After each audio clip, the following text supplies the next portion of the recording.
Hello, Assalamu alaikum everyone.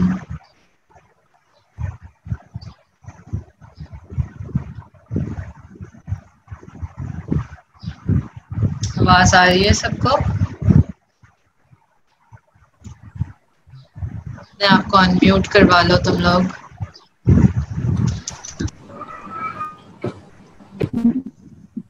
Right, उसमें कोई problem हुई? डीप सर्वाइकल फेशिया में कोई इशू तो नहीं आया? वीडियो से समझ आई है और असाइनमेंट के बाद समझ आई है कि क्या क्या पूछा गया था?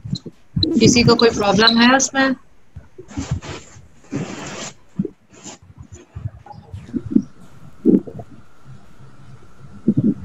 गाइस कोई प्रॉब्लम? सबने कैचअप कर लिया डीप सर्वाइकल फेशिया के साथ कि क्या चीज़ है डीप सर्वाइकल फेशिया, क्या उसकी मॉडिफिकेशंस हैं, क्या उसमें पोटेंशियल स्पेसेस हैं, कहाँ तक उस पोटेंशियल स्पेस का पर्टिकुलर पोटेंशियल स्पेस का इन्फेक्शन कहाँ तक पहुँच सकता है? यही बातें हैं जो डीप सर्वाइकल फेशिया में पूछी जाती है। ठीक है, कि वो क्या चीज़ है, उसे किस तरह डिफाइन करेंगे, क्या मॉडिफिकेशन है, हर मॉडिफिकेशन की क्या अटैचमेंट है, और जो पोटेंशियल स्पेसेस बन रही हैं उनमें किधर किधर इन्फेक्शन पहुंच सकता है। These are the major questions जिसको अपने माइंड में रख के इस टॉपिक को प्रिपेयर करना होता है। I'm going to start with a new topic today and those are your cervical vertebrae, ठीक है?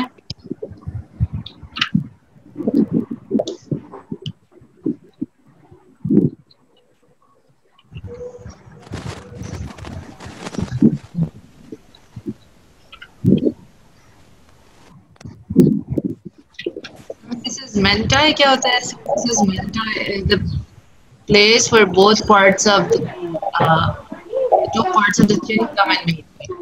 How was that related to the cervical fascia? उसमें कहाँ पे आया है? मैंडिबल में देखेंगे हम सिम्फिसिस क्या है। जब मैंडिबल दोनों साइडों से आके फ्यूज करती है ना मिड लाइन में, वैसे सिंगल बोन बन जाती है, तो बीच में जो चिन का एरिया होता है उसे सिम्फिसिस मेंटाई कहते हैं। वहां पे आके वो सिम्फिसिस का मतलब है मीट करती है, मेंटाई मतलब mental region. So today we're going to do the joints of the head and neck. जो again it's part of our neck का region. Now we move to the posterior part of the neck. ठीक है? Posterior part of the neck में आ जाते हैं तो we're concerned with all the cervical vertebrae. Cervical vertebrae हमारे पास basically we have how many cervical vertebrae do we have, guys? 7 cervical vertebrae होती हैं, ठीक है? और इसमें से कुछ टिपिकल होती हैं और कुछ एटिपिकल होती हैं। टिपिकल का क्या मतलब होता होगा? टिपिकल का क्या मतलब होता है? टिपिकल का मतलब होता है समथिंग व्हिच इज नॉर्मल, ठीक है? समथिंग व्हिच इज नॉर्मल, सबकी एक सी मतलब शक्ल होगी, पहचानने में मुश्किल होगी, every those which have a uniform सा स्ट्रक्चर। एटिपिकल वो होते हैं जो एबनॉर्मल या away from the typical structure होते हैं, जिनके अंदर कोई ऐसी चीज होती होगी जो उन्हें स्टैंड आउट कराती है और वो डिफरेंट है from the normal typical ones. तो एटिपिकल कौन कौन से हैं?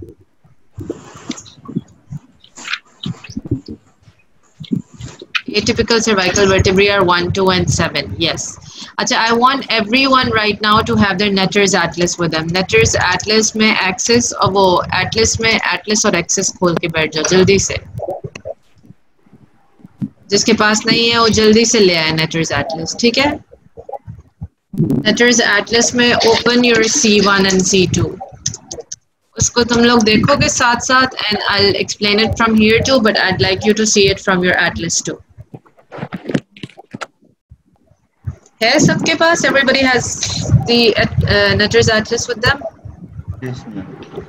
Alright, so atlas and axis की anatomy करेंगे और end में अगर time मिला तो typical को मैं वैसे explain कर देती हूँ कि उसमें typical में क्या होता है कि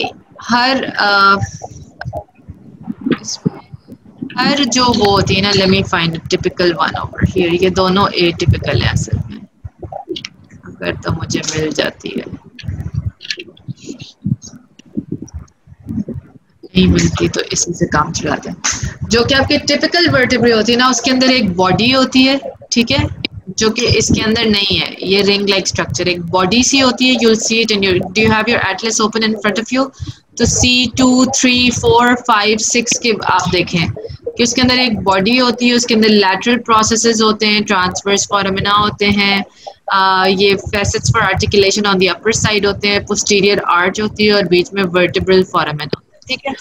मगर जो आपके ए टिपिकल हैं, ए टिपिकल में ये होता है कि ना, जो पहला वाला है एटलस, दिस वन, इसको हम डिस्क्राइब करते हैं as a ring like structure. ये रिंग लगती है आपको कि जितना आगे से उसी तरह पीछे से भी है। So this is a ring-like structure. All right, atlas को how do we describe the atlas? Ring-like structure. It's a ring-like structure. अब इसमें से typical में से क्या चीज मिसिंग है atlas में से, जो मैंने बताया कि typical में होती है? Body नहीं है, इसके अंदर body नहीं है, ठीक है। Once you look in the atlas and find the typical vertebrae, you'll see कि इसके अंदर बॉडी नहीं है, ठीक है। सो this is a ring like structure. अगर हम एटलस को देखें, this is the C1 vertebra. C1 vertebra, we have 7 cervical vertebra. We're going to study the atlas and the axis with their joints, and the atlas is a ring like structure which, अगर हम इसे anterior, ये इसकी anterior side है जिसका ये इसे anterior arch कहते हैं, और ये वाली कौन सी arch है naturally? Posterior arch. Posterior arch बड़ी होती है, ठीक है, और एंटीरियर आर्च छोटी होती है। So that's how you will associate कि कौन सी एंटीरियर साइड है और कौन सी पोस्टीरियर साइड है। अगेन ये फेसेट्स होते हैं, these are facets for articulation. ऊपर से C1 किससे मिलता होगा? C1 के ऊपर क्या पड़ा हुआ होगा? Occipital condyle. ऑक्सीपिटल कॉन्डाइल किसका पार्ट है?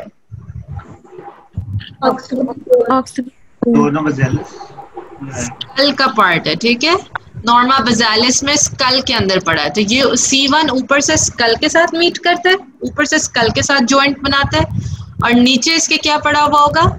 नेचुरली C2 पड़ी होगी, नीचे C2 पड़ी होगी, ठीक है, एक्सिस से। सो this is on the superior side and the inferior side. Again, you will see these pictures where you will see them in your atlas कि उन्होंने superior side भी दिखाई हुई और inferior भी दिखाई हुई। नजर आ रही है सबको? Yes, ma'am. And you will see कि वो superior side का facet जो है वो different shape का है और inferior का different है, ऐसा है? Do you see it कि superior inferior पे facets की shape different है? That is because कि वो साइड आपने इसको इससे भी रिकॉग्नाइज करना होता है कि ऊपर वाला साइड कौन सा आपको कोई एटलस पकड़ा देगा, ठीक है, एटलस आपको वाइवा में पकड़ा दिया जाएगा। Now you have to figure out कि वो एंटीरियर साइड उसकी कैसी, पोस्टीरियर कैसी, और आपने सुपीरियर साइड को जिस तरह नेक में प्लेस्ड होता है ना, ये उस तरह आपने एग्जामिनर के सामने से पकड़ना है। That's the anatomical position. जिस तरह मैं समझाती थी कि स्कल को पकड़ने का एग्जामिनर के सामने एक तरीका है। So इसी तरह इसको भी, जिस तरह मैं इसके पीछे बैठी हुई हूँ और तुम लोग सब इसे इस तरफ से देख रहे हो, इसके पीछे बैठे हुए, तो तुम लोग इसको यहाँ से पकड़ के, और इस तरफ आपके एग्जामिनर होना चाहिए, इस तरफ तुम लोग होने चाहिए, ये साइड सुपीरियरली होनी चाहिए और इसकी नीचे वाली साइड इंफीरियरली होनी चाहिए, ठीक है। आप इस पोजिशन में रखेंगे कि एग्जामिनर यहाँ बैठा है और आप यहाँ बैठे हैं।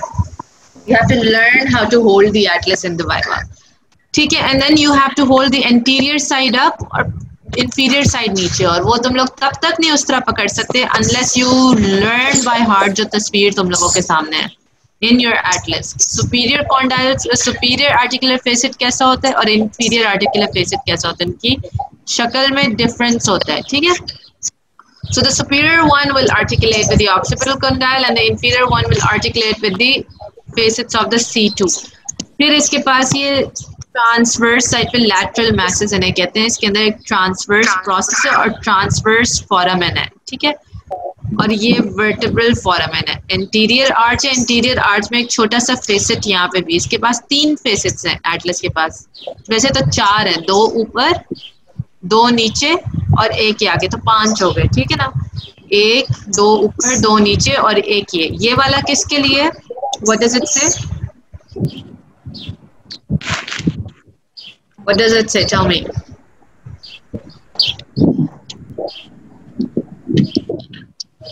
Are you guys all following? तुम लोगों के सामने एटलस खुली हुई है,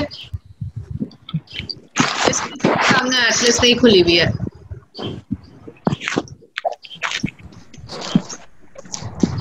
Yep, it's the dens, ठीक है ना। डेंस को डोंटोइड प्रोसेस भी कहते हैं, डेंस भी कहते हैं। और ये डेंस और ओडोंटोइड प्रोसेस किस पे प्रेजेंट होता है? ये C2 पे प्रेजेंट होता है, ठीक है। So you have this ring like structure जिसके हमने सारे जो हैं पॉइंट्स डिस्कस कर लिए हैं, but you will do them in detail from your atlas when you are studying, and you have to learn it in a way that you understand to differentiate between the superior surface and the inferior surface. This is a viva question, ठीक है, viva में पकड़ाया जाता है और पहली चीज ही ये जज की जाती है जिस पोजीशन में आप उसे पकड़ते हैं। Then we move on to the C2. What do you think about the C2? Does C2 look like a typical vertebra? Typical vertebra आपके next page पे बने हुए हैं, C3, 4, 5. उनसे मिलती C2? No. क्या फर्क नजर आ रहा है इसमें? Dense. इसके अंदर है कि ये डेंस है। अब इसके अंदर बॉडी तो है, ये देखो ये बॉडी है, लैटरल साइड से नजर आ रही है कि इसके अंदर बॉडी है, मगर इसके अंदर नहीं, इसके अंदर ट्रांसफर्स प्रोसेस होता है। इसके अंदर इस वाले डायग्राम में थोड़ा सा मिसिंग है, वैसे इसमें ट्रांसफर्स प्रोसेस होता है क्योंकि ट्रांसफर्स फोरामिना सब में होता है। ट्रांसफर्स फोरामिन में से क्या गुजरता है? Vertebral artery. वर्टेब्रल आर्टरी गुजरती है। वर्टेब्रल आर्टरी किसकी ब्रांच थी?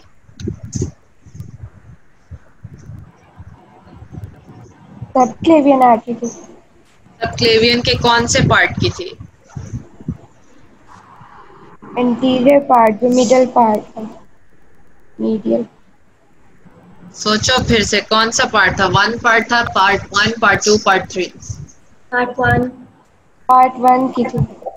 पार्ट 1 की ब्रांच थी, बिल्कुल शाबाश। तो पार्ट 1 की ब्रांच थी, फर्स्ट ब्रांच थी वर्टेब्रल आर्टरी, वो यहाँ से गुजर के जाती है। और मैंने क्या बताया था, कहाँ जाती है, कहाँ से एंटर होती है? इनमें से गुजरती भी दोनों साइडों से। Foramen magnum. फोरामेन मैग्नम, इसलिए मजहर ये सारे एक दूसरे के ऊपर पड़े हुए होते हैं और सब में ट्रांसवर्स फोरामेन होते हैं, ठीक है, क्योंकि ट्रांसवर्स फोरामेन के थ्रू वो गुजर के जा रही होती है वर्टेब्रल आर्टरी, ठीक है।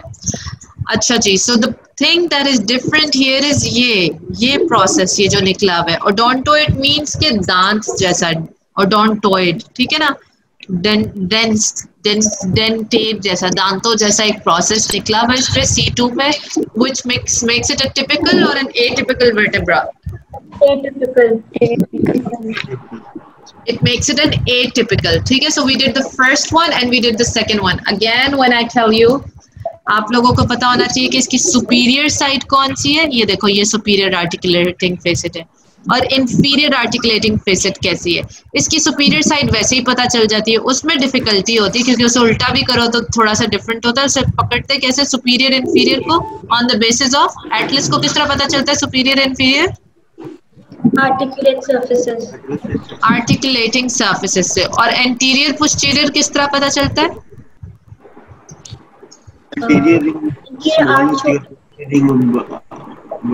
इंटीरियरली वाइड होता है, ये आर्चेस की बेसिस पे, ठीक है। एंटीरियर जो है ना, एंटीरियर आर्च छोटी है और पोस्टीरियर आर्च थोड़ी सी लंबी है। इस तरह आप डिफरेंशिएट करते हैं इंटीरियर पोस्टीरियर में, सुपीरियर इंफीरियर में on the basis of the articulating faces, ठीक है। You have to learn this. I'll send you a nice video today, inshallah. When you come on to C2, C2 में तो superior surface बहुत आराम से पता चल जाएगी। क्यों? Presence of dents. Because of the presence of dents. शाबाश। Now I told you कि इसमें बॉडी मिसिंग है। कोई मुझे बता सकता है कि इसमें एक और चीज मिसिंग है जो टिपिकल वर्टेब्रा में या C2 में नजर आ रही है? Spine. Spine, the spinous process, ठीक है। ये जो वर्टेब्रा के पीछे से दुमें निकली हुई होती हैं, जब आप वर्टेब्रा को पीछे से देखते हैं, वर्टेब्रल कैनाल को, तो पीछे से दुम्स निकली हुई होती है। इन दुम को हम कहते हैं स्पाइनल प्रोसेस, स्पाइनस प्रोसेसेस या स्पाइन्स ऑफ द वर्टेब्रा। ये स्पाइन भी मिसिंग होती है और बॉडी भी मिसिंग होती है। बस ये किस तरह का स्ट्रक्चर है? रिंग लाइक स्ट्रक्चर है।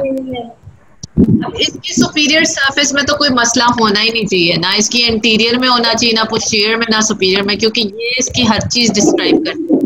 डेंस से आपको पता चल जाता है जी ये इंटीरियर साइड है तो ये पोस्टीरियर साइड है। डेंस से ही आपको पता चल जाता है कि ये सुपीरियर साइड है और जो फ्लैट साइड है वो कौन सी साइड है?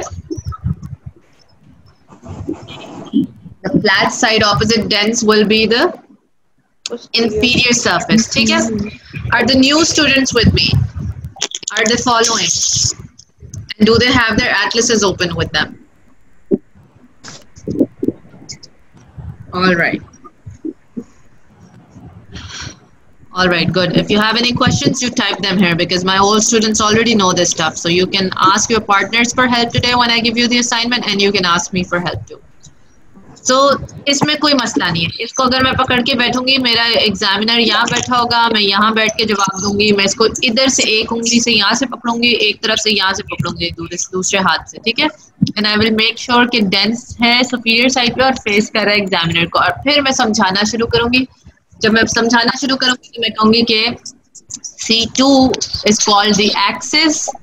It is the second cervical vertebra. It is an atypical type of vertebra. It is atypical because it has the presence of dents on its body. ठीक है, ये नीचे इसकी body है जिसके ऊपर से superior extension of the dents है. फिर then it has the superior articulating facets. और superior articulating facets किससे articulate करता है? Atlas. एटलस के किससे? एटलस के कौन से? Inferior articulating. Inferior articulating facets, ठीक है ना.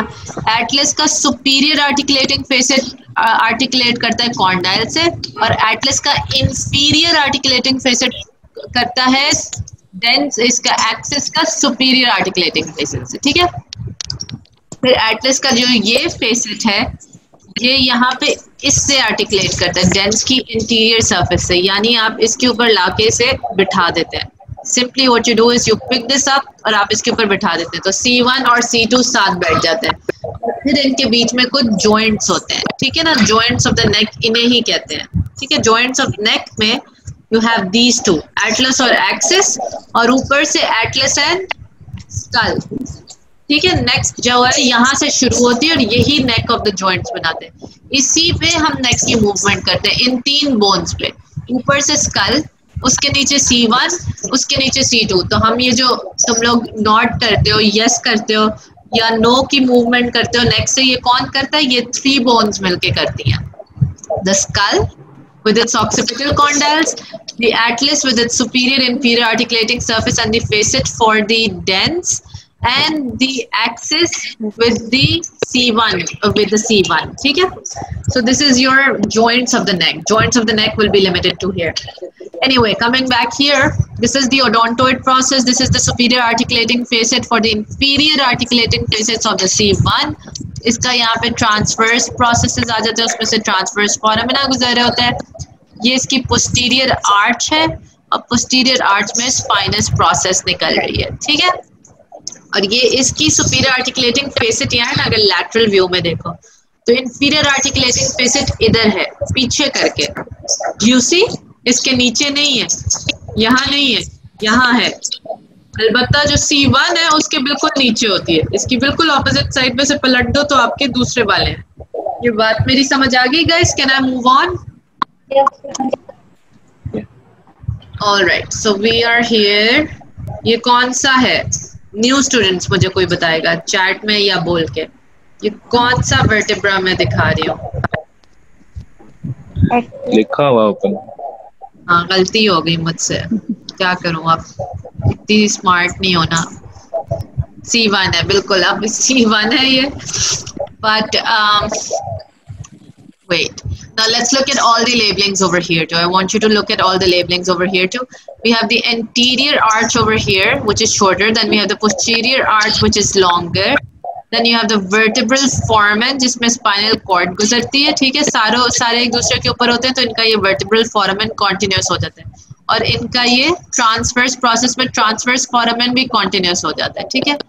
और जब आप C1 को देखते हैं ना सुपीरियर साइड पे, तो उसमें यहाँ पे एक ग्रूव होता है फॉर द वर्टेब्रल आर्टरी. जब हम वर्टेब्रल आर्टरी को डिटेल में करेंगे और उसका कोर्स करेंगे तो यूल सी तो C1 के पोस्टीरियर आर्च पे किस तरह ट्रैवल करती है. इसका एक कोर्स में ये पार्ट आता है. तो पोस्टीरियर आर्च पे ट्रैवल करती है, तो जहाँ पे वो ट्रैवल करती है ना, वो ग्रूव बना देती है, ठीक है. यहाँ पे इसका जो एंड पार्ट है इसे पोस्टीरियर ट्यूबरकल कहते हैं. ये एंटीरियर आर्च के बिल्कुल आगे वाले पार्ट को एंटीरियर ट्यूबरकल कहते हैं. ये फॉर द डेंस है, सुपीरियर आर्टिकुलेटिंग सर्फेसेस हैं, और ये वाली साइड को हम लैटरल मैसेस कहते हैं. ये आपकी लैटरल मैसेस है. इसमें बॉडी का है? नहीं है, नहीं है, इसमें बॉडी नहीं है, ठीक है. It is a ring like structure. ये रिंग लाइक स्ट्रक्चर है, मगर इन्होंने बीच में जो आपने पहले चीज नहीं देखी थी, एक मेम्ब्रेन दिखाई हुई. This is called the transverse ligament of atlas. Transverse ligament of atlas is from the one lateral mass to the other lateral mass. इसका क्या फंक्शन लगता है तुम लोगों को? यहाँ पे क्यों एक लिगामेंट है? किसको पकड़ रहा है ये जगह में?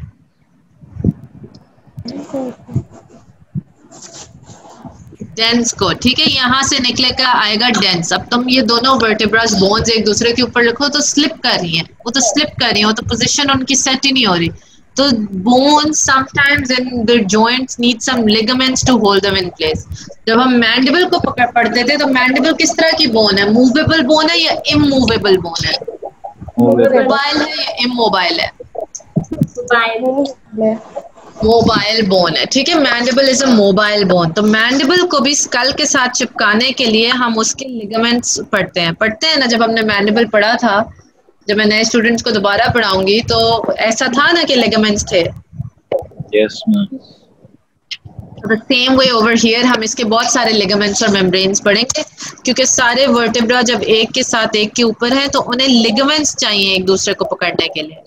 एक दूसरे के ऊपर तो बैठ जाएंगे मगर वो आप उन्हें टेढ़ा करो तो गिर जाएंगे, और बहुत इमोबाइल से, इमोबाइल तो नहीं, बहुत सुपर मोबाइल है और ऊपर एक दूसरे की स्लिप करते रहते हैं। तो यहाँ पे आके डेंस जब फिट होता है नीचे से तो पीछे से ट्रांसवर्स लिगामेंट ऑफ एटलस उसे पकड़ के रखता है, ठीक है। कि वो इधर इधर यहाँ पे पीछे आके स्पाइनल कॉर्ड को ना लगना शुरू हो जाए। इसमें स्पाइनल कॉर्ड लग रही थी, पता चले आप पीछे आपने नेक की तो जी आपकी C2 जो है ना वो पीछे जाके हिट की स्पाइनल कॉर्ड को। ऐसे कुछ नहीं होता, हर चीज अपनी पोजीशन में है। So that's the purpose of your ligaments. Now you come over here. Once you come over here, this is C2. C2 का ये है डेंस, जिसे हम डेंस को दूसरा नाम क्या था जो मैंने अभी थोड़ी देर पहले यूज किया था? What process? Odontoid process, ठीक है। यहाँ पे भी कुछ लिगामेंट्स आ जाते हैं। These are called your alar ligaments. In ligaments को भी हम देखेंगे कि ये alar ligament क्या करता है, किस तरह डेंस को किस चीज से अटैच कर रहा है, ठीक है। उसके बाद में देखेंगे posterior articular facet for the ligament of Atlas, ठीक है। For the transverse ligament of atlas. Transverse ligament of Atlas था ना, अभी पढ़ा है ना। जब ये ऊपर इसके आके यहाँ पे बैठ जाएगी C1, तो C1 के लैटरल मैसेज के बीच में कौन सा लिगामेंट था? ट्रांसवर्स लिगामेंट, ये वाला, ये दिखा रहे हैं। तो इसका जो है ना, इसका भी फेसेट बना हुआ होता है। डेंस पे इसकी थोड़ी सी फेसेट बनी हुई है, see it in your pictures अगर बनी हुई है, ठीक है। तो ये इस तरह जाके फिट होता है। तो ये lateral mass of C1 to lateral mass of C1 एक ट्रांसवर्स लिगामेंट है, alright. And then you have over here the superior articular facet. This is your superior articular facet which corresponds with what? inferior articular facet atlas. Inferior articular facet of the C1. Then you have the transverse processes with the transverse foramen, जिसके अंदर से क्या transport हो रही है? Vertebral artery. Vertebral artery, which is the branch of the first part of the subclavian, ठीक है। Then you come over here, vertebral foramen, जिसमें से हमें पता है कि क्या जाता है? Spinal cord. Spinal cord. और इसकी बॉडी का है, ये सारी इसकी बॉडी है। डेंस जो है बॉडी के अंदर से गुजर है, तो इसके अंदर बॉडी भी है, इसके अंदर स्पाइनस प्रोसेस भी है। तो ये एटिपिकल क्यों है? डेंस की वजह से। और C1 एटिपिकल क्यों था? बॉडी नहीं थी, बॉडी और स्पाइन नहीं था इसमें। हालांकि बॉडी और स्पाइन था मगर इसमें एक एक्स्ट्रा चीज आ गई। C1 इसलिए था क्योंकि उसमें बॉडी भी नहीं थी, स्पाइन भी नहीं थी, वो बस एक रिंग लाइक स्ट्रक्चर था, ठीक है। ये इसके सुपीरियर आर्टिकुलर फेसेट्स होते हैं, यहाँ पे इसके इंफीरियर आर्टिकुलर फेसेट्स होते हैं पीछे करके, जो कि ऑब्वियसली किससे मिलेंगे? C3 से, C3 के सुपीरियर आर्टिकुलेटिंग सर्फेस से। अब I want you guys to know कि एग्जामिनर एक्सपेक्ट करता है कि आप C1, C2, C7 उठाते ही आपको पता चले कि ये कौन सी वर्टेब्रा है। C3, C4, C5, C6, ये जो बीच की चार है ना, एग्जामिनर चाहता है क्योंकि आपको नहीं पता चलेगा वो कौन सी है, आप क्योंकि वो सारी एक सी होंगी, उनकी बॉडी भी होगी, उन पे कोई डेंस नहीं होंगे, उनके आर्टिकुलेटिंग फेसेट्स भी एक से होंगे, पीछे से एक स्पाइन जारी होगी, ठीक है। तो आपने उनमें से कोई भी उठा के ये नहीं कहना जी ये C3 है, ये C5 है, आपने उसको उठा के क्या कहना है?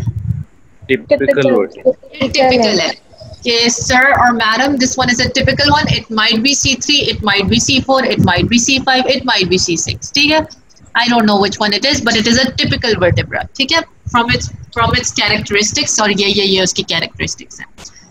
ऑलराइटी, सो ये इंफीरियर आर्टिकुलेटिंग प्रोसेस है, उसके नीचे इंफीरियर आर्टिकुलेटिंग फेसेट होता है, ये आपके स्पाइनस प्रोसेस है, ये पोस्टीरियर आर्च या पोस्टीरियर लैमिना है, ठीक है। Can I move on? Yes. Alright, I know it's probably boring for the older students but it's revision for you guys, तो कर लिया करो, फायदा ही हो जाएगा। पता नहीं किस तरह का अभी तुम लोगों ने, अभी तक मैंने हिम्मत करके तुम लोगों के MCQ के मार्क्स नहीं देखे, क्यों मुझे पता है मुझे गुस्सा आ जाना, फिर मेरा पढ़ाने को ही नहीं दिल करना। Anyway, so this is your ring like C1, उसके नीचे आपकी ये मोटी सी C2 है, C2 यहाँ पे आके लगती है, ये किस चीज के लिए, यहाँ पे कौन सा लिगामेंट लगाएंगे हम? Transverse ligament. और यहाँ से दो लिगामेंट्स निकल रहे थे, हमने डेंस को पढ़ते हुए देखा था, उनका क्या नाम था? यूं करके एलआर लिगामेंट्स, एलआर लिगामेंट्स, ठीक है। फिर हम नीचे आ जाते हैं, C2 है, C2 का जो इंफीरियर है वो सुपीरियर ऑफ C3 से होता है, C3 का जो इंफीरियर फेसेट है वो C4 के सुपीरियर से होता है। इस तरह ये चलते जाते हैं और ये इनकी टेल्स निकली हुई है। टेल्स का क्या नाम है? स्पाइनस प्रोसेसेस, ठीक है। और ये ट्रांसवर्स फोरामिना है और इसके अंदर से यूं ऊपर करके क्या चीज गुजरती है? वर्टिब्रल आर्टरी, दोनों साइडों पे वर्टिब्रल आर्टरी, इस साइड की वर्टिब्रल आर्टरी, इस साइड की वर्टिब्रल आर्टरी, जो कि सबक्लेवियन से निकली होती है नीचे नेक में, ठीक है। और इसमें क्या बात है बताने वाली? अच्छा, ये बीच में वर्टिब्रल फोरामेन है, वर्टिब्रल फोरामेन में आपकी स्पाइनल कॉर्ड इन पोजीशन है। अब इन सब बोन्स को पकड़ने के लिए एक जगह में बैंड्स लगे हुए हैं, उन बैंड्स को हम क्या कहेंगे? ये बोन्स तो एक दूसरे के ऊपर स्लिप करके गिरती रहेंगी, इनके ऊपर हमने बैंड्स लगाए होंगे कि ये हिले ना बोन्स एक ही जगह रहे, तो वो बैंड्स क्या है? Ligaments and membranes. The ligaments and membranes are the tapes. They are the tapes that will hold कि ये सारी vertebra एक दूसरे के ऊपर है। आप थोड़ा सा राइट पे हों, ये तो एक दूसरे से अलग हो जाएंगे ऊपर नीचे, ठीक है ना। कोई ग्लू तो चाहिए ना to hold them in position. जो ग्लू है इनके लिए वो मेम्ब्रेन्स एंड लिगामेंट्स है। एक यहाँ पे ट्रैवल करती है जो सारे इनको पकड़ती है, फिर यहाँ वाली है जो डेंस को रखती है इन कॉन्टैक्ट, फिर आगे से है सुपरस्टरी। Now we have the joints. We have now कौन-कौन से हमारे पास joints हैं? मैंने तुम लोगों को क्या बताया कि कौन-कौन से joints हैं जो movement कराते हैं? Joints of neck literally कौन से? Atlanto-occipital, Atlanto-axial. Atlanto-occipital और Atlanto-axial. Atlanto-occipital का क्या मतलब है? New students. मजहर बताए मुझे। मजहर अपने आप को अनम्यूट कराया करो, जरा बोला करो, मैं तुम्हारी आवाज सुना करूं क्लास में। एटलस एंड ऑक्सिपिटल बोन के बीच में, ठीक है। एटलस एंड ऑक्सिपिटल बोन के बीच में जो दो हैं, that is your atlanto occipital, यानी स्कल और C1 के बीच में। स्कल और C1, स्कल और C1 के बीच में कितने जॉइंट्स थे?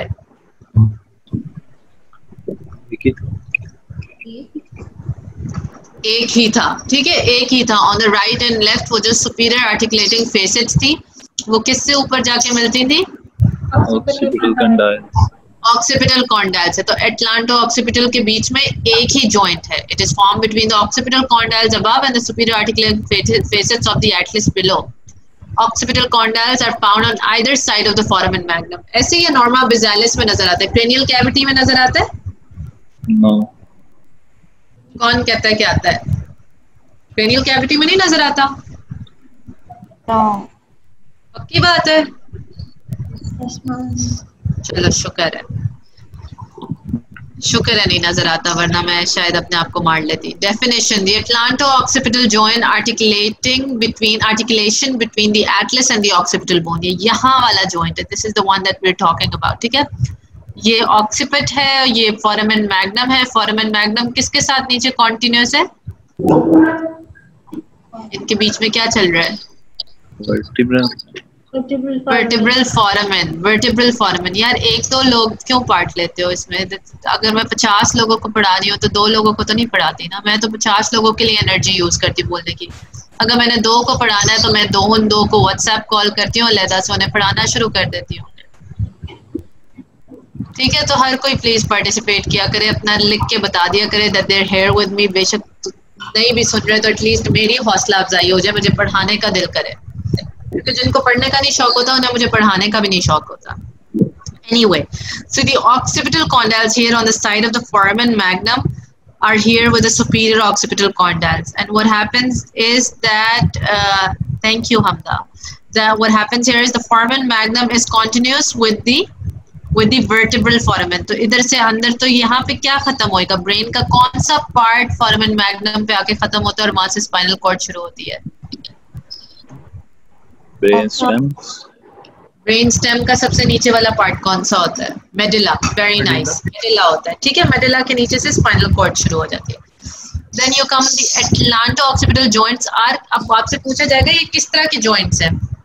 अगर जॉइंट्स ऑफ नेक आ गया तो एटलांटो-ऑक्सिपिटल एंड एटलांटो-एक्सियल दोनों बताना है। अगर C1 और स्कल के बीच में आ गया तो सिर्फ एटलांटो-ऑक्सिपिटल बताना है। Then you have to tell कि ये किस तरह के जॉइंट्स हैं, ये साइनोवियल सॉकेट टाइप जॉइंट्स हैं, ठीक है।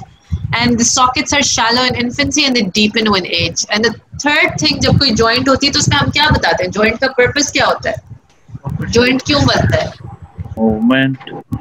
movement के लिए। elbow joint है, knee joint है, ये क्यों है? ताकि उनके around movement हो। तो कोई मुझे बता सकता है कि एटलांटो ऑक्सिपिटल के अराउंड कैसी मूवमेंट होती है? नो मूवमेंट हो सकती है, नो मूवमेंट हो रही होगी, रोटेशन यस वाली मूवमेंट हो रही होगी, या आगे पीछे हो रहा होगा स्कल इसके ऊपर?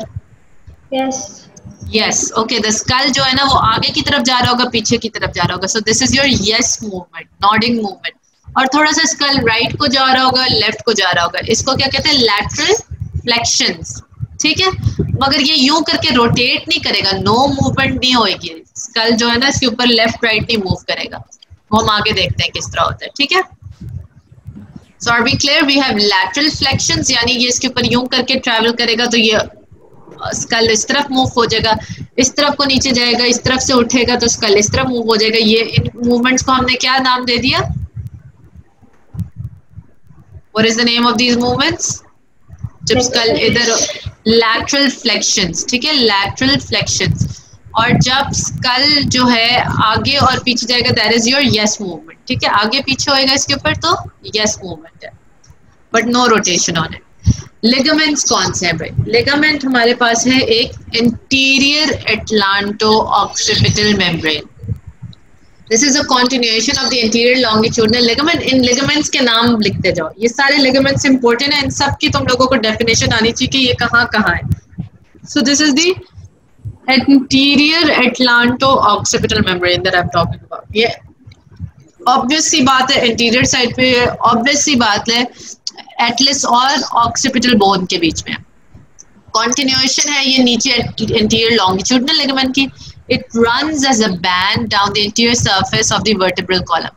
अब जितनी ये हमारी posterior surface है, ठीक है, इसकी जो ऑपोजिट साइड है ना एंटीरियर, उस पे वो रनिंग एज अ बैंड कर रहा होगा। ये पोस्टीरियर साइड है या एंटीरियर साइड है वाली?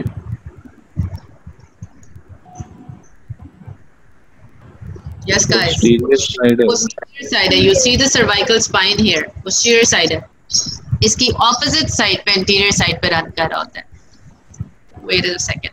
The membrane connects the anterior arch of the atlas to the anterior margin of the foramen magnum। और उसके आगे क्या होगा कि जो anterior part of the body है सबकी सारे नीचे C3, C4, C5, C6 उन पे भी कंटिन्यू होता रहेगा। और उधर इसका क्या नाम होगा?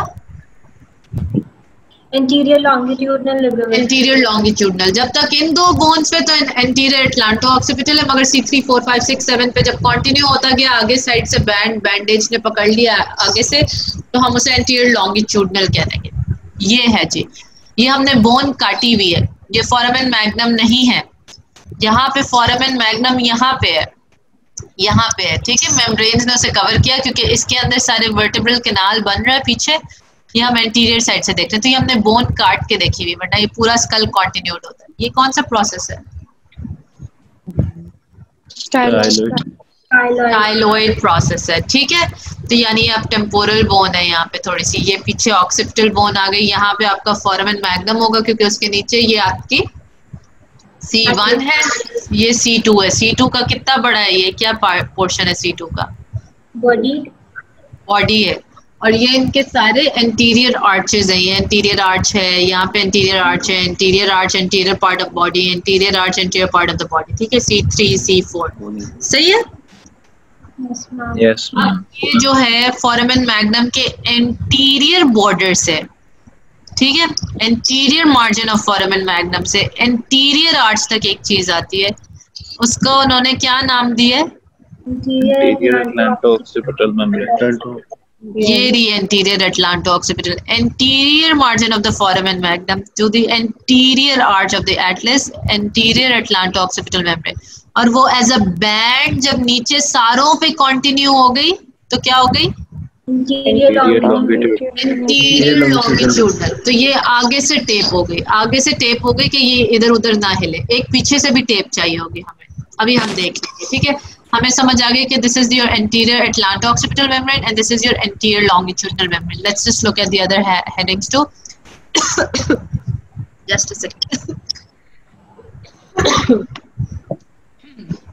This is the basilar part of the occipital bone, pharyngeal tubercle.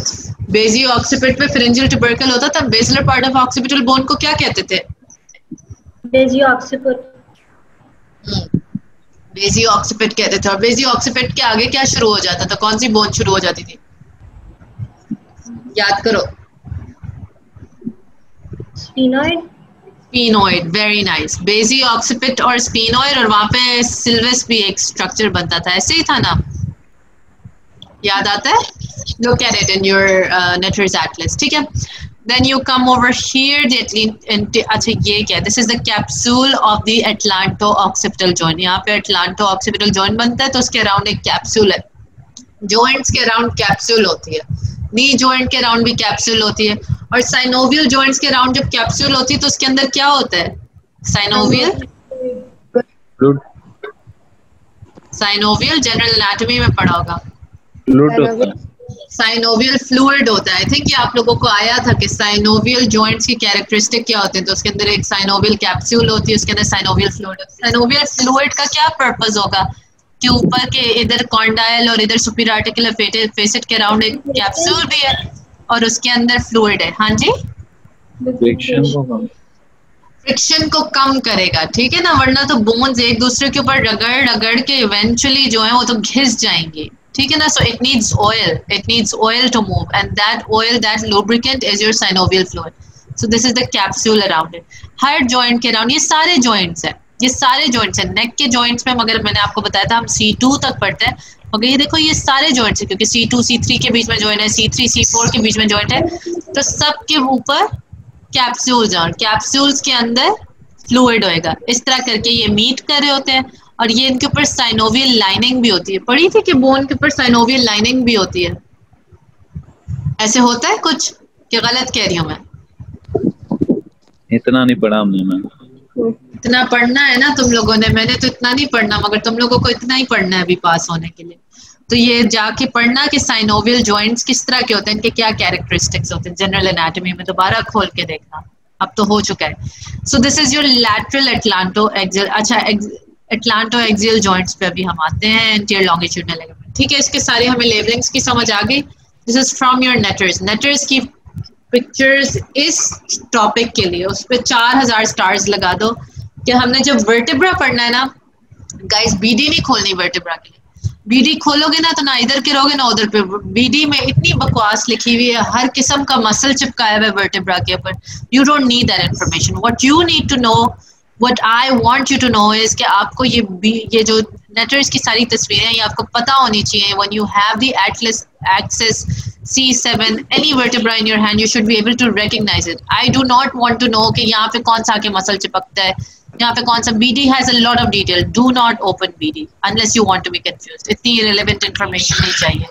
So netter से पढ़नी है, और अगर बहुत ही पढ़ना हो का शौक हुआ तो आप इसे सिर्फ जो चीज़ आपने बुक से पढ़नी है, जो कि पढ़नी पड़ेगी बुक से, चाहे KLM से पढ़ो, चाहे स्नेल से पढ़ो, चाहे BD से पढ़ो, वो पार्ट वो आपके क्या है, लिगामेंट्स है, ठीक है ना। लिगामेंट्स की इंफॉर्मेशन पढ़नी है, मगर ये this you should know from your Netter's Atlas.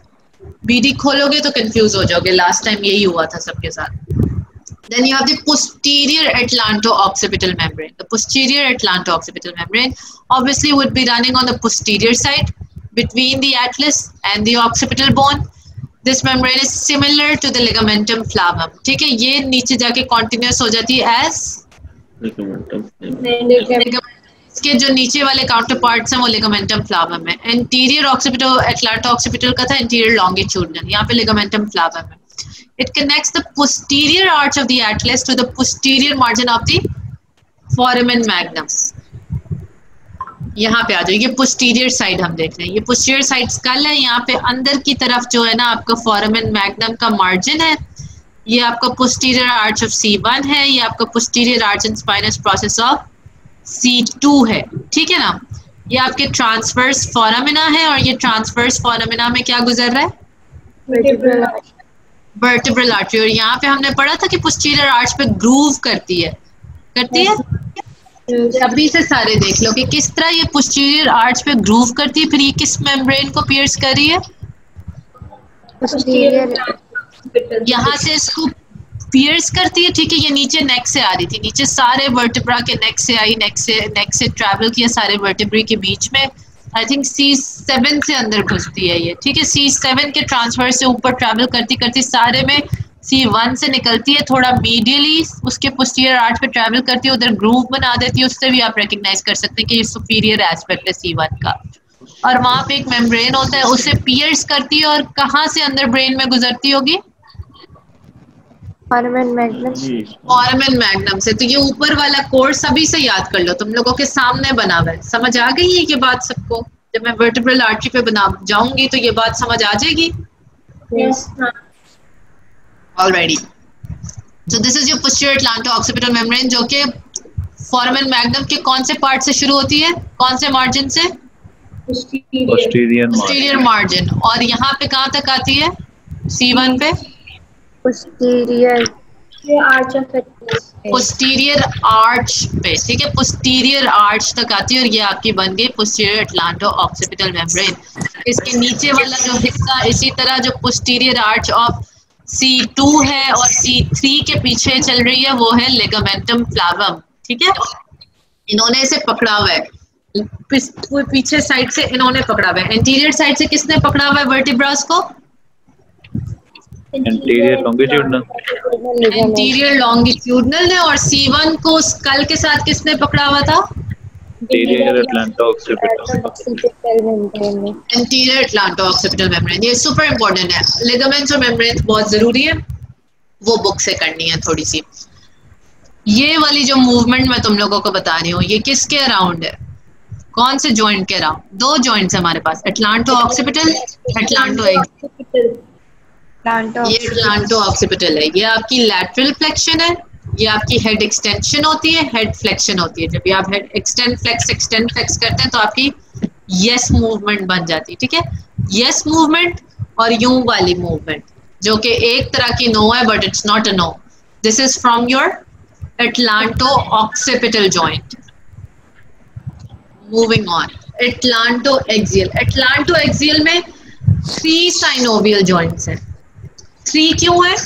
एक ओडोंटॉइड और एंटीरियर आर्च के बीच में और 2 लैटरल मैसेस के बीच में. ठीक है, और वहां पे कितने थे? ऊपर अटलांटो-ऑक्सिपिटल कितने थे?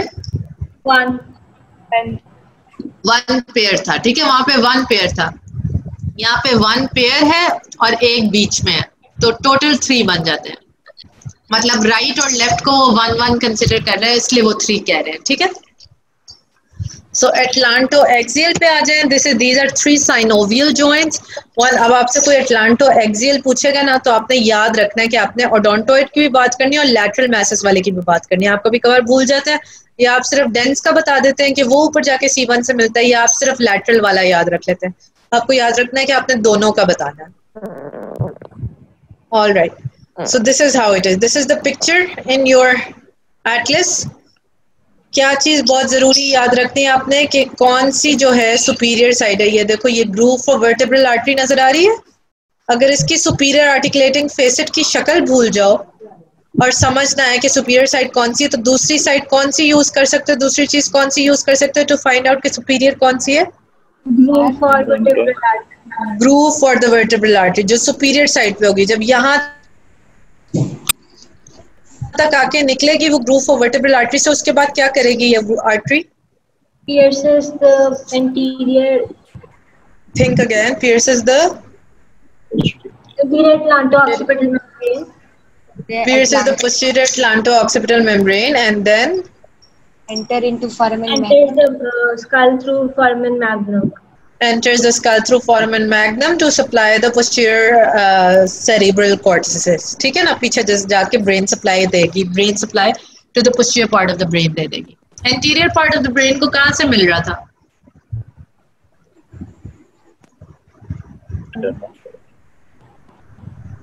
किससे मिलता है anterior part of the brain को सारा ब्लड सप्लाई? posterior, पीछे से तो vertebral artery चली जाती है, आगे से कौन देता है?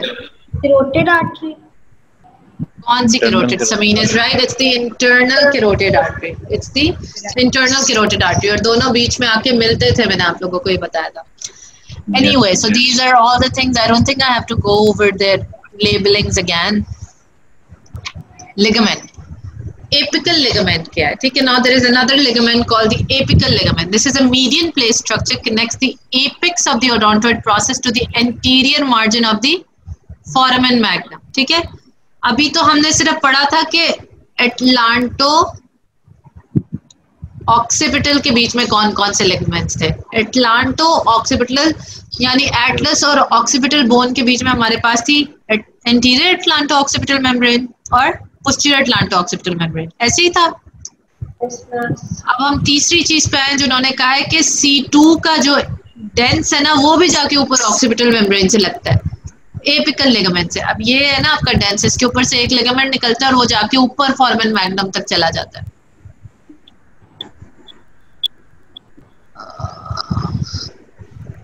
चलो उसकी तस्वीर आगे देखते हैं. मगर you understand the concept right, कि वो क्या करता है, यहाँ से एपिकल लिगामेंट एपिक से स्टार्ट होता है डेंस की and it goes all the way to the anterior margin of foramen magnum. यानी वो होल्ड करता है इन पोजीशन डेंस को ऑक्सीपिटल बोन के साथ. और डेंस को एक्सिस के साथ कौन होल्ड करता था? एटलस के साथ. डेंस को एटलस के साथ कौन होल्ड करता था? Transverse ligament. ये बात याद आ रही है किसी को? ट्रांसवर्स लिगामेंट थी जो उसके साथ होल्ड कर लेती थी, और एपिकल लिगामेंट है जो ऊपर जाके ऑक्सीपिटल बोन के साथ होल्ड कर रही है. LR ligaments. एलआर लिगामेंट्स किस तरह के लिगामेंट्स निकल रहे थे? मैंने किस तरह दिखाया था इनकी यूं पोजीशनिंग? क्या कहेंगे इस तरह की अगर कोई चीज दोनों साइडों से निकल रही है तो इसे क्या कहेंगे? लेटरल. लेटरल. लैटरल तो है, मगर ये क्या है? ये स्ट्रेट है, तो ये क्या है? Transverse. ऑब्लीक. ऑब्लीकली जा रहे होते हैं, टेढ़े होके जा रहे होते हैं. एपिकल लिगामेंट सीधा जाता है, स्ट्रेट अप जाता है, एपिक से स्ट्रेट अप जाता है. ये जो है these lie on each side of the apical ligament and connect the odontoid process to the medial side of the occipital condyles. अब सोचो, ये रहा आपका ओडोंटोइड प्रोसेस. इससे पहले जरा सा पिक्चर को समझो. ये आपकी स्कल है, ठीक है, ये आपकी सारी स्कल है. ये कौन सा प्रोसेस है स्कल का? मैस्टोइड. शाबाश. ये आपकी स्कल है, यहाँ पे फोरामेन मैग्नम है. ये क्या है स्कल के अराउंड जो C1 से कर रहा है? Occipital condyle. ये ऑक्सीपिटल कॉन्डाइल है, ये आपका C1 है. ये C1 है, ठीक है. है ये C1. ये नीचे C2 है, ठीक है. अब हमने क्या बात की? हमने कहा था कि एक तो यहाँ से निकलता है एपेक्स से और यूं जाके इंटीरियर मार्जिन पे लग जाता है. किसके? फोरामेन मैग्नम के. इंटीरियर पे लगता है, पोस्टीरियर पे लगता है? बताओ मुझे. इंटीरियर पे लगता है. यहाँ से शुरू होता है. ये वाला कौन सा हो गया जो यूं करके जाएगा? Apical. एपिकल लिगामेंट, ठीक है. क्रूशिएट को छोड़ दो, वो दूसरा है. एपिकल अलग चीज है. एपिकल यहाँ से शुरू होती है, anterior margin of foramen ligament तक चली जाती है. फिर हमने कहा एक साइडों से शुरू होती है डेंस के और वो जाके कनेक्ट होती है ऑक्सीपिटल कॉन्डाइल्स की मीडियल साइड पे. ऑक्सीपिटल कॉन्डाइल्स पे होती है, फोरामेन मैग्नम पे नहीं होती. ये कौन सी है? LR ligament. LR ligament. और जो हर उसके अराउंड होती है, हर जॉइंट के अराउंड होती है, उसे हम कहते हैं कैप्सूल. ठीक है. फिर हमारे पास एक थी ये वाली जो यहाँ पे lateral mass of C1 to lateral mass of C1 होती है और पीछे से डेंस को पकड़ के रखती है, उसको हम कहते हैं ट्रांसवर्स लिगामेंट। ठीक है, अब ये बात यहाँ तक समझ आ गई जितना मैंने समझाया है, इसे क्रूशिएट को भी छोड़ दो, मगर ये जो हमने कवर किया ये तो समझ आ गया ना? Yes ma'am. ऑलराइटी, सो अब इसको बस यहाँ इस पिक्चर पे अभी यही देखो। Cruciate ligament is the next ligament. This ligament consists of a transverse part and a vertical part. Cruciate क्या होता है?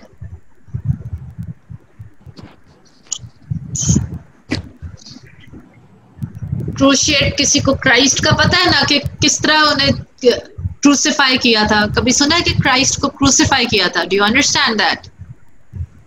The cross that the Christians believe in is because the Christ was crucified in that manner. Cross क्यों follow करते हैं Christians? किसी को पता है ये बात? Because the Christ, they believed Hazrat Isa was crucified. Crucified का मतलब है because his hands were spread out जिस तरह आपका cross बनता है. So this is why the cruciate ligament. ठीक है? So cruciate की shape cross की है, इसलिए we call it cruciate ligament. This ligament consists of a transverse part and a vertical part. Naturally, अगर उसने क्रॉस बनना है तो उसका एक ट्रांसवर्स पार्ट है और उसका एक वर्टिकल पार्ट है. The transverse part is attached on each side of the inner aspect of the lateral mass of the atlas. तो ये तो ट्रांसवर्स लिगामेंट ही हो गया ना, ये तो ट्रांसवर्स लिगामेंट की बात कर रहे हैं. वो एटलस की लैटरल टू लैटरल जो ट्रांसवर्स लिगामेंट इसका ट्रांसवर्स पार्ट बनाता है क्रूशिएट का. It binds the odontoid process to the anterior arch of the atlas. ऐसे ही है, ट्रांसवर्स पार्ट यही करता है. ठीक है. The vertical part runs from the posterior surface of the body of the axis. Axis कौन सा vertebra है? C2, C3, C1, C7 कौन सा है? C2. So the vertical part runs from the posterior surface of the body of the axis to the anterior margin of the foramen magnum. ये cross बना के ना चिपका देता है डेंस को, आगे करके डेंस को चिपका देता है ताकि डेंस पीछे आए ही ना किसी तरह. ये क्रॉस आपका किस तरह बन रहा है अगर हम इस तस्वीर पे आते हैं. ये वाला आपका कौन सा पार्ट हो गया? Lateral C1 to transverse part. Transverse नीचे इसकी C2 की ये बॉडी है, अंदर बॉडी है ना, ये posterior side of the body ये है, ये पोस्टीरियर है ना, मगर अंदर से posterior side of the body ये है. ऐसे ही है, समझ आती है मेरी बात? यहाँ से शुरू होगा पूरा, यहाँ से क्रॉस करता हुआ जाएगा, posterior margin of foramen magnum पे लग जाएगा, या एंटीरियर मार्जिन पे लगता है, या अल्लाह खैर, anterior margin of the foramen magnum. देखो रट्टे तो तुम लोगों ने लगाने, मैंने तो सिर्फ समझाना है. अल्हम्दुलिल्लाह. So it starts from the body here, posterior part of the body, because यहाँ पे ये सारा अगर ये कॉन्टिन्यूस हो जाएगा पोस्टीरियर आर्च तो ये पोस्टीरियर साइड है. अगर हम उस तरफ से देखते तो वो anterior side of the body होता है. यहाँ से कंटिन्यू होगा, ऊपर तक जाएगा और anterior margin of the foramen magnum को लगेगा, तो ये आपका कौन सा पार्ट बन जाएगा? Vertical part. So this is the vertical part, this is the transverse part, and together they form the cruciate ligament, which will do what? Cruciate ligament का अगर MCQ आ गया, what it does is that it holds the dents to what part of the axis? Atlas. Dents को वो कहाँ चिपका के रख रहा है? एंटीरियर आर्च से चिपका के रख रहा है. एंटीरियर आर्च के अगेंस्ट पुश कर दे ना, पीछे से यूं करके पकड़ के उसे चिपका दिया एंटीरियर आर्च के साथ C1 के. पीछे तो आएगा ही नहीं, वो पीछे क्या ट्रैवल करेगा उसके? Transverse ligament. हाँ, उसके मैं बता रही हूँ, अगर ये पूरा यहाँ से चिपक गया है, क्यों चिपकाया है? पीछे वाला हिस्से में से क्या गुजरना है? स्पाइनल कॉर्ड गुजरनी है ना. अगर यहाँ पे ये ना होता इसे पकड़ने के लिए तो पीछे आके मारता स्पाइनल कॉर्ड को. जिसने आगे करके इंटीरियर आर्च के साथ चिपका दिए, पोस्टीरियर आर्च कट हुई भी है. और हम जब क्रूशिएट पढ़ते हैं तो वो सुपीरियर लॉन्गिट्यूडनल बैंड भी कहते हैं, इन्फीरियर लॉन्गिट्यूडनल बैंड भी कहते हैं, जो इस पार्ट में आ जाती है. You can do it that way, you can not do it that way, it's up to you. ठीक है. If you just say posterior part of the body all the way up to the anterior margin, because anterior arch के साथ है ना, तो इसलिए हमें याद रखना है ये anterior side पे हो रहा है मगर body के posterior side से जा रहा है. Can you form this picture, guys? You understand what I'm trying to explain? थोड़े से याद रखनी है, वीडियोस देखेंगे तो इंशाल्लाह हो जाएगी याद. Alrighty, so यहाँ से लेके यहाँ तक ये हो गया. So this we covered what? We covered the cruciate ligament. We covered the ligamentum flavum. We covered the anterior longitudinal ligament. We covered the anterior occipital क्या था? Atlanto occipital, posterior Atlanto occipital. Then we covered the alar ligaments. Then we covered the apical ligaments. And then we covered the cruciate ligaments. ठीक है? क्या रह गया है? अस्तगफिरुल्लाह, एक और रहता है. Membrana tectoria. This is an upward continuation of the posterior longitudinal ligament. Posterior longitudinal ligament पीछे से attached above to the occipital bone just within the foramen magnum. It covers the posterior surface of the odontoid process of the apical, alar, cruciate ligaments. अब I want you to know कि ये सारा जो अंदर drama हो रहा था ना कि यहाँ पे ट्रांसवर्स है, ये है, एलआर है, एपिकल है, ये सारी चीजें बन रही है ना अंदर की तरफ. Yes, ma'am. इनके ऊपर एक मेजर बेडशीट आ गई है. इन सब के ऊपर एक मेजर बेडशीट या मेजर कवर आ गया मेम्ब्रेन के, इन सब लिगामेंट्स के ऊपर. ये जो हमने सारे पढ़े अंदर की तरफ, इनके ऊपर एक कवर आ गया. उस कवर का क्या नाम है? मेम्ब्रेना टेक्टोरिया. मेम्ब्रेना टेक्टोरिया. सो यू से क्रूशिएट को, ट्रांसवर्स को, एलआर को, एपिकल को जो कवर कर रहा है, दैट इज योर मेम्ब्रेना टेक्टोरिया. और जब वो ऊपर जाके फोरामेन मैग्नम को लगता है तब वो मेम्ब्रेना टेक्टोरिया होता है. जब वो नीचे सारे ट्रांसवर्स प्रोसेसेस के बीच में, ट्रांसवर्स नहीं, सारे बॉडीज को पोस्टीरियरली टच करता हुआ सारे वर्टेब्रा में जा रहे होते हैं, तो उसे क्या कहते हैं? Ligamentum flavum. देखो, लिगामेंटम फ्लेवम इसकी बाहर की साइड को है. जब अगर ये पोस्टीरियर आर्च बन जाएगी ना, लिगामेंटम फ्लेवम बाहर की साइड से होल्ड कर रहा है. हमें 3 जगह से पोजीशनिंग होल्ड करनी है. यहाँ पे लिगामेंटम फ्लेवम है गाइस, ये लिगामेंटम फ्लेवम है, और यहाँ पे ऊपर पोस्टीरियर एटलांटो ऑक्सिपिटल मेम्ब्रेन है. ऐसे ही है ना? Yes, ma'am. मगर ये अंदर की तरफ से जो होल्ड कर रहा है ना, अंदर की साइड में, लुक एट द इनसाइड, उधर से भी पकड़ना है, यहाँ से भी पकड़ना है, अंदर की साइड से भी पकड़ना है, और आगे की साइड से भी पकड़ना है. जो आगे की साइड से पकड़ता है उसे हमने क्या कह दिया था? इंटीरियर लॉन्गिट्यूडनल, और आगे से एंटीरियर एटलांटो ऑक्सिपिटल. यहाँ पे जिसने पकड़ा था उसे हमने कहा था पोस्टीरियर एटलांटो ऑक्सिपिटल, जो पोस्टीरियर मार्जिन से, और उसके नीचे नीचे वाले कौन से थे? फ्लावम्स. फ्लावम्स थे. अब हम जब अंदर की बात करते हैं तो यहाँ पे ट्रांसवर्स था, वर्टिकल था, एपिकल था, एलआर था, और इस सब के ऊपर कवर किसने किया? मेम्ब्रेना टेक्टोरिया. मेम्ब्रेना टेक्टोरिया. और मेम्ब्रेना टेक्टोरिया जब नीचे नीचे अंदर की तरफ नीचे से पकड़ता हुआ गया, उसने क्या, उसे क्या कहा? Posterior longitudinal ligament. So I want you guys to know कि posterior longitudinal ligament यहाँ spines पे नहीं travel कर रहा, spines पे नहीं है, यहाँ पे spines पे, यहाँ पीछे की तरफ बीच में फ्लावम है जो होल्ड कर रहा है. अंदर की तरफ है posterior longitudinal ligament, और posterior longitudinal ligament की opposite side पे आगे की तरफ जो travel कर रहा है arches पे, वो anterior longitudinal है.